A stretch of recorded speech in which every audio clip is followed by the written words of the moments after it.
యేసుక్రీస్తు వారు సిలువలో పలికిన 7 మాటల్లో 4 మాట గురించి మనం వివరించుకుందాము. ఇది ఎక్కడుందంటే మార్కు సువార్త 15వ అధ్యాయము 33, 34 వచనంలో ఉంటుందండి. మధ్యాహ్నము మొదలుకొని 3 గంటల వరకు ఆ దేశమందంతటను చీకటి కమ్మెను. 3 గంటలకు యేసు ఏలోయి ఏలోయి లామా సబక్తాని అని బిగ్గరగా కేకవేశాను. ఆ మాటలకు నా దేవా నా దేవా నన్నెందుకు చెయ్యి విడిచితివని అర్థము. ఇక్కడ 33 వచనంలో మనం చూసినట్లయితే మధ్యాహ్నం మొదలుకొని 3 గంటల వరకు ఆ దేశమంతటా చీకటి కమ్మిందంటండి. మధ్యాహ్న సమయం అంటే అసలు వాతావరణం ఎలా ఉంటుందండి?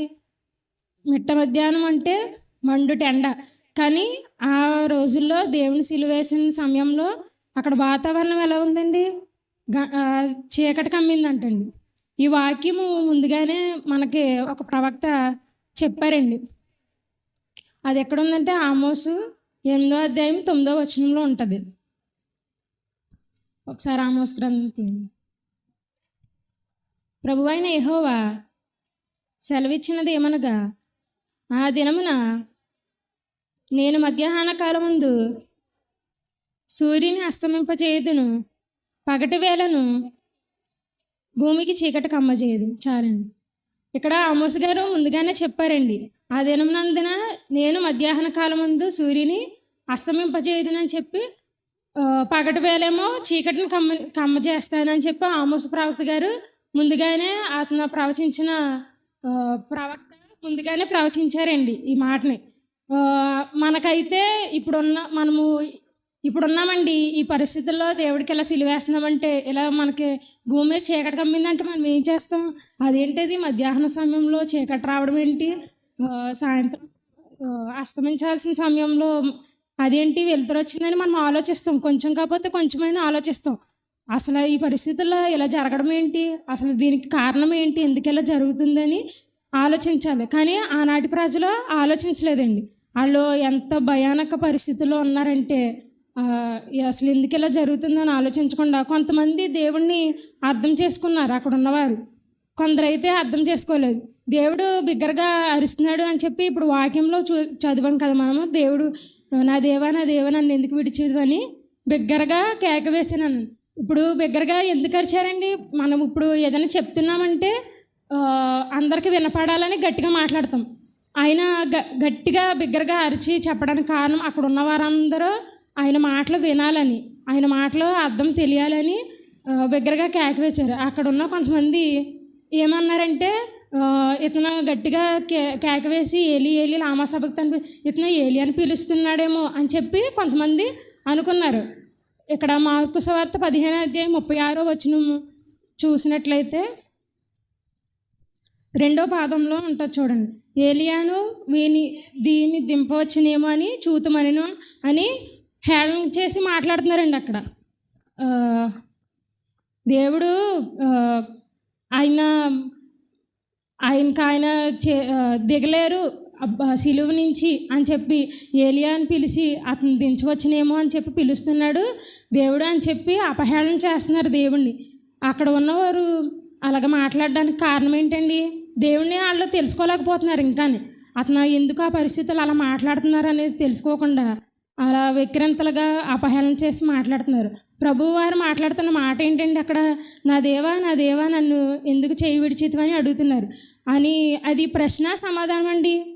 ప్రశ్న. తండ్రిని అడుగుచున్నారు, దేవుడా నన్ను ఎందుకు వదిలేసావు? ఇలాంటి పరిస్థితుల్లో, ఇంత భయానక పరిస్థితుల్లో నన్ను ఎందుకు విడిచిపెట్టావని చెప్పి అడుగుతుంటే కన్నీటితో అడుగుతున్నారు. ఎందుకు నన్ను విడిచిపెట్టడానికి కారణం ఏంటి అని. అప్పుడు ఆ ప్రజలు కూడా ఆలోచించాలి, ఎందుకు ఈయన ఇలా మాట్లాడుతున్నారు అని చెప్పి ఆలోచించడం మానేసి ఇంకా దారుణంగా మాట్లాడుతున్నారు. ఇదే సందర్భాన్ని మనము అబ్రహాము ఇస్సాకు విషయంలో చూడొచ్చండి. ఇప్పుడు కుమారుడు ఉన్నాడండి ఇస్సాకు.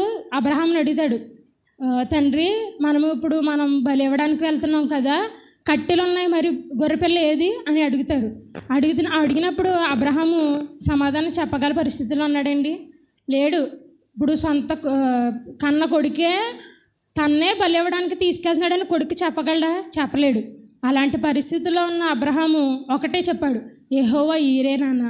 అంటే దేవుడే చూసుకుంటాడు, బలి ఆయన చూసుకుంటాడు, మనం వెళ్ళడం వరకు మన బాధ్యత నెరవేర్చే వాళ్ళం అవుతామని చెప్పి ఇస్సాకుని తీసుకుని వెళ్ళి ఆ బలి ఇవ్వడానికి తీసుకెళ్తారు. తీసుకెళ్ళినప్పుడు అప్పుడు బలి ఇచ్చే ఆఖరి నిమిషాల్లో దేవదూత వచ్చి ఆయన చెప్పుద్ది, నువ్వు బలి ఇవ్వద్దు, నీ కుమారుని తీసుకుని నువ్వు వెళ్ళిపో, దేవుడే చూసుకుంటాడు, యెహోవా ఈరే, దేవుడే ఆ బలిని చూసుకుంటాడు అని చెప్పి ఏ పర్వతం మీద అయితే ఇప్పుడు క్రీస్తు చనిపోతున్నారో అదే పర్వతం మీద ఇస్సాకును బలి ఇవ్వడానికి అబ్రహాం గారు తీసుకెళ్లారు. ఇప్పుడు అదే పర్వతం మీద యెరూషలేం పట్టణం కూడా కట్టబడింది. ఎక్కడైతే అబ్రహాము బలి ఇవ్వడానికి కుమారునికి బదులుగా పొట్టేళ్ళను బలిగా అర్పించారో, పొట్టేళ్ళను బలి ఇచ్చారో, వధించారో, అక్కడే యెహోవా వారు మరణించారండి. యెహోవా ఈరే అంటే బలి ఆయన చూసుకుంటాడు. ఇస్సాకు అడుగుతున్నప్పుడు తండ్రి ఎంత వేదన పడి ఉంటాడో మనకు తెలుసు.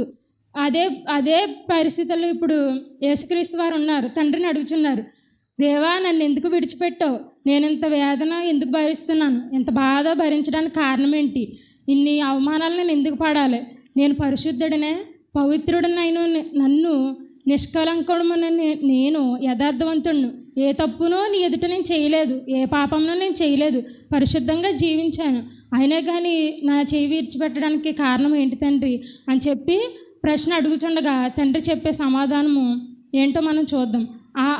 ఆ ప్రశ్న మనం అడిగితే అర్థమవుతుంది, మనం చెప్పగలము ఆ ప్రశ్న అడుగుతుంటే. కానీ అక్కడ ప్రజలు ఏంటంటే ఆ ప్రశ్న అడుగుతున్నప్పుడు సమాధానం వెదకే వారిలా కాకుండా ఇంకా అతన్ని తక్కువ చేసి మాట్లాడేవారుగా ఉన్నారు. ఆ మాటలో ఉన్న అర్థం ఏంటి, ఆ మాటలో ఉన్న భావం ఏంటి అంటే మన కీర్తన 22:1 ఉంటుందండి.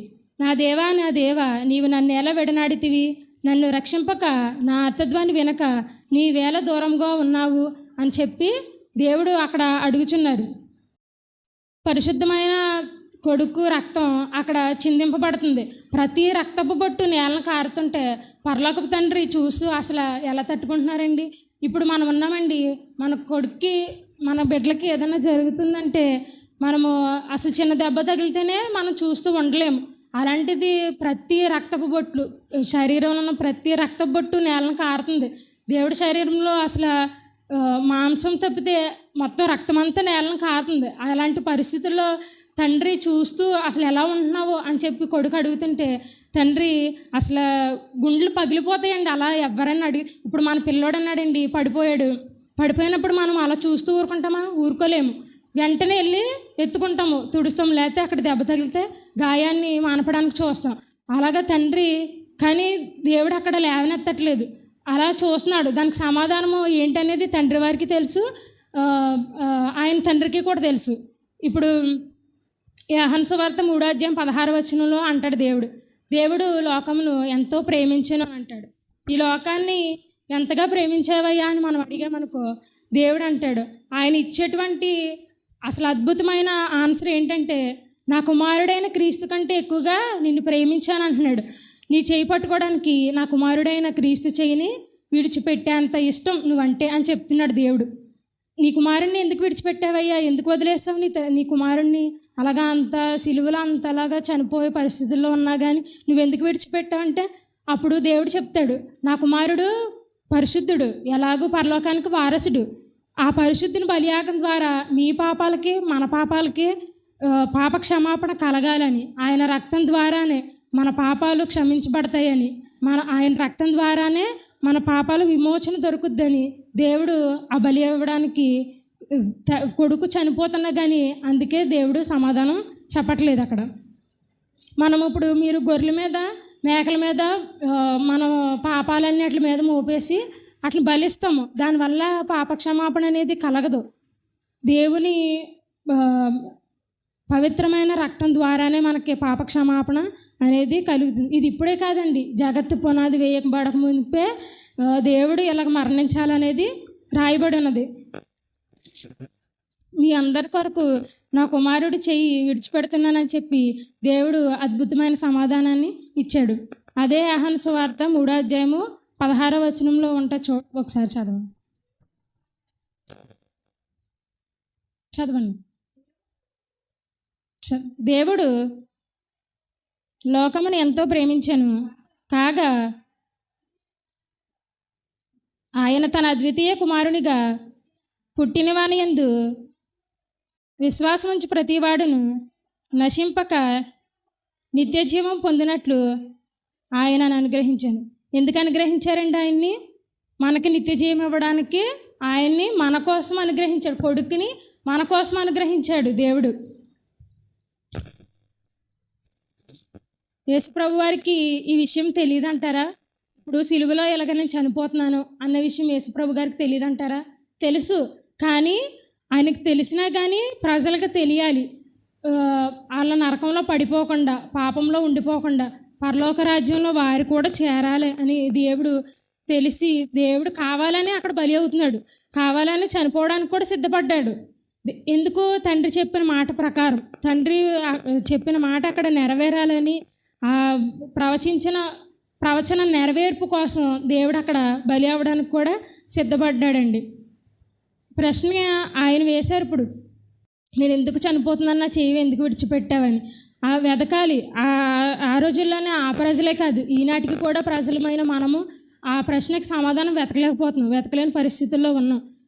చెయ్యి ఎందుకు విడిచిపెట్టావంటే, తప్పిపోతూ మన పాపంలో జారిపోకూడదని తండ్రి అతని కుమారుని చెయ్యి విడిచిపెట్టాడు.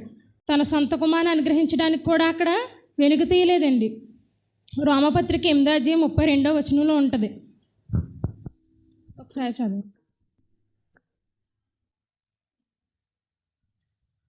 తన సొంత కుమారుని అనుగ్రహించుటకు వెనుక తీయక మన అందరి కొరకు ఆయన అప్పగించిన వాడు ఆయనతో పాటు సమస్తమును మనకెందుకు అనుగ్రహింపడు? ఇక్కడ చూసారండి, తన సొంత కుమారుని అనుగ్రహించడానికి కూడా దేవుడు వెనకాడలేదు అసలు.